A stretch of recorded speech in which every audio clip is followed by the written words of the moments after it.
বৃষ্টি হচ্ছে, বৃষ্টি দেখতে পাচ্ছেন। আজকে আমাদের এখানে বৃষ্টি হচ্ছে ঠান্ডা বাড়বে বলে। দেখুন দেখুন বৃষ্টি হচ্ছে।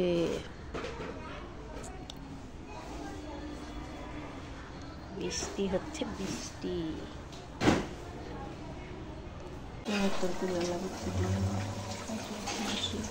পেঁয়াজ, আদা, রসুন, কাঁচা লঙ্কা আর এটা একটু জিরে দিয়ে পেঁয়াজ আর কাঁচা লঙ্কা একটুখানি ছিল ভেঙে দিয়ে দিয়েছি। জিরে ফোড়ন দিয়ে পেঁয়াজ দিয়ে দিয়েছি। নাড়াচাড়া ভালো করে ভাজা ভাজা করবো। ডিম ভাজা রাখা আছে।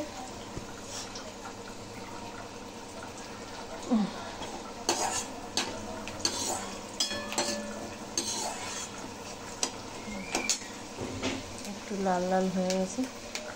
এখন কি করব, আলুগুলো দিয়ে দেবো। তাহলে আলুগুলো ভাজা হবে, তার সাথে পেঁয়াজও ভাজা হবে। হ্যাঁ, তখন ওই ভাজা মশলাটা দিলে ওইটা যতক্ষণ সাতলানো হবে আলু সিদ্ধ হয়ে যাবে। ভাজা ভাজা হয়ে গেছে।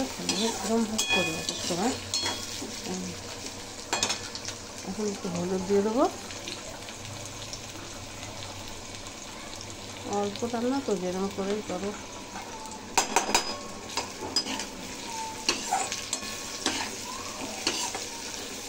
হলুদ দিয়ে দিলাম, একটু লবণ দিয়ে দেবো।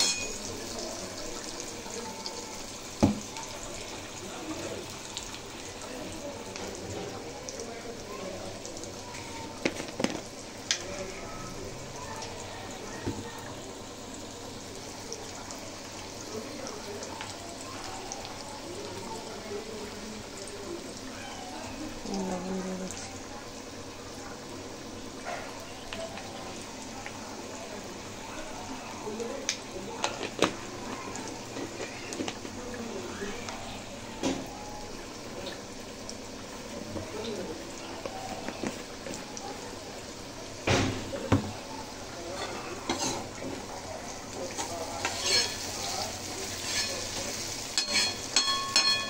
আচ্ছা, আমি রান্না করতে করতে একটা কোশ্চেনের উত্তর চাই।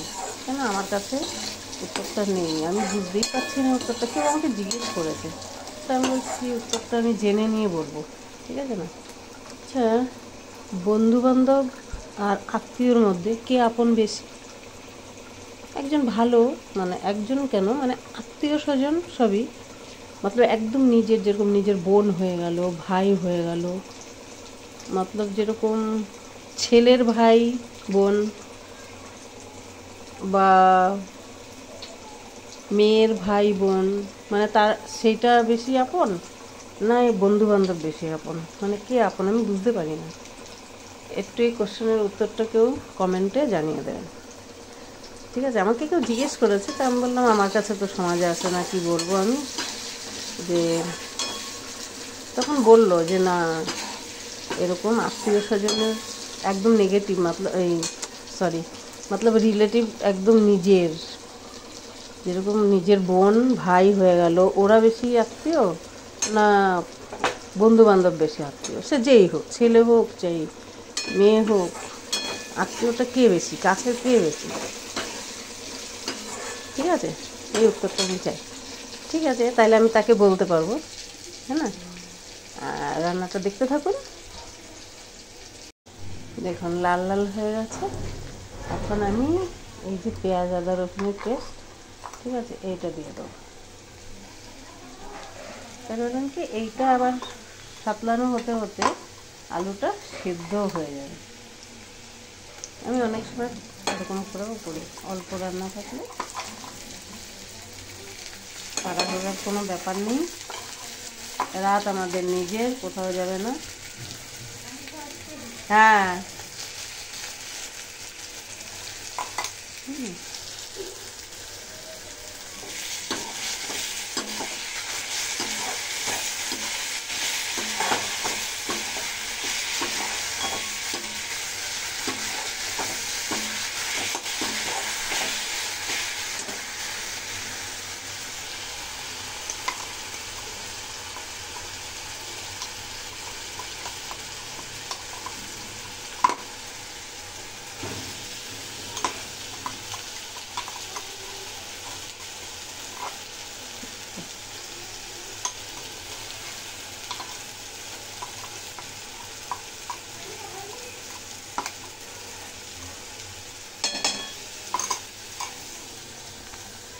ঠিক আছে,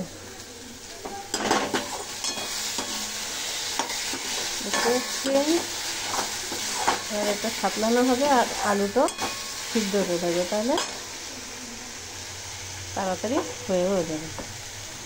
তো এর মধ্যে এখন একটু জিরের গুঁড়ো দিয়ে দেবো, সামান্য জিরের গুঁড়ো দিলাম। হলদি তো দিয়েছি একটু, ডিমে বেশি হলদি দেই না, আর একটু দিলাম। এখানে একটু গরম মশলা আছে, দিয়ে দিচ্ছি বানানো ঘরে। আর লবণ তো দিয়েই দিয়েছি আগে, আর দেবো না।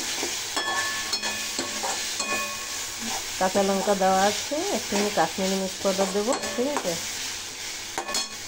দেখতে থাকুন। জল দিয়ে দিয়েছি, ডিম দিয়ে দিয়েছি সাতলিয়ে, আর জল দিয়ে দিয়েছি। ঠিক আছে, এখন একটু ঢেকে দিই, তারপরে ধনিয়া পাতা কুচি করে কেটে দেবো, বাস হয়ে যাবে।